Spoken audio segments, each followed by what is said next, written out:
Thank you, Mr. Chairman. Ladies and gentlemen, I'd like you all to strip off your tops and exchange it with the person next to you. It was worth a try. But we often believe what people in authority tell us to believe. In the 1950s, every American believed in the American dream. And I don't mean the dream of owning a submachine gun. I mean the dream of living in a land of opportunity and aspiration. But something happened to change all that and make every American question their future. In October 1957, Russia beat America in the space race. America was shocked. How could Russia overtake us? And will the future ever be the same again? They called that moment the Sputnik moment, a point in time when something happens and you realise you need to change and up your game if you want everything to stay the same. And America did change swiftly to reinsert its dominance in the world. They created NASA within a year. They ploughed billions of dollars into science and technology programs. Part of the reason that we live in such a high-tech world today is because of the changes that happened then. Have you ever had a Sputnik moment in your life where something's happened and you've realised you need to change and up your game if you want all those dreams and aspirations to stay the same? I grew up in Croydon in the 80s. If you want to know what Croydon was like in the 80s, just go there today. It's exactly the same. Like Stonehenge, but with windows. And my life was pretty unremarkable. But at 15, I had a dream. Something happened. I had this dream of having a life of purpose, of adventure, of excitement. I had a dream to become an accountant. And at 15, I was blessed with the looks and the personality to be an accountant, but not the brains.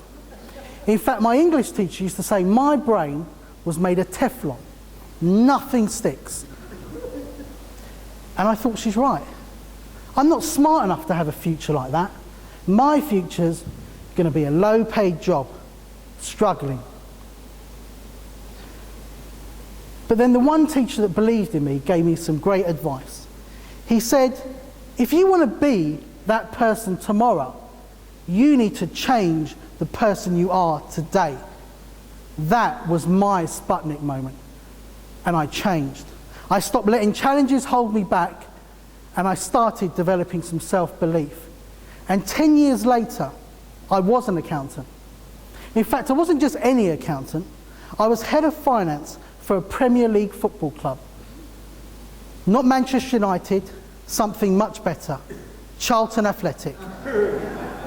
They completely fell apart after I left them. But Charlton had their own Sputnik moment 10 years before they got to the Premier League. Because back then, Charlton was a washed-up football club in the lower leagues. Their home ground, the Valley, was derelict. And every season they would have to go to other football clubs and try and share their ground, like a homeless person looking for a bed for the night.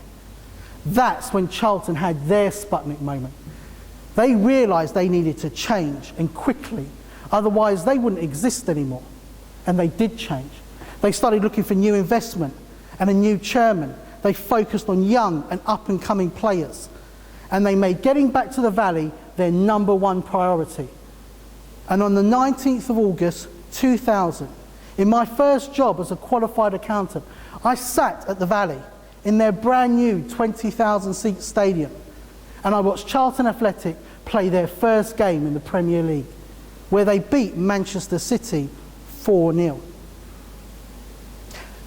Around the same time that I was at Charlton, there was a guy sitting in an office in Dallas trying to sell his business for $50 million to Blockbuster Videos.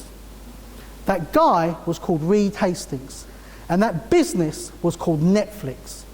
They laughed him out of the door. Back then, at its peak, Blockbusters was worth over $15 billion. They had over 9,000 stores globally. They were generating over $1 billion a year just in late fees. Blockbusters had their Sputnik moment. In fact, they had several Sputnik moments because Reed Hastings tried to work with them or sell his business to them numerous times. But they rejected him every time.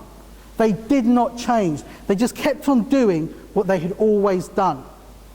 In 2010, Blockbusters filed for bankruptcy.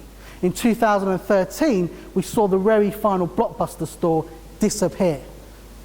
Netflix is now worth over $30 billion. One of the biggest, most exciting entertainment companies in the world. I want you guys to live like Netflix, not like Blockbusters. So always be looking for that Sputnik moment in your life. And when it happens, rip off your shirt, up your game, and change.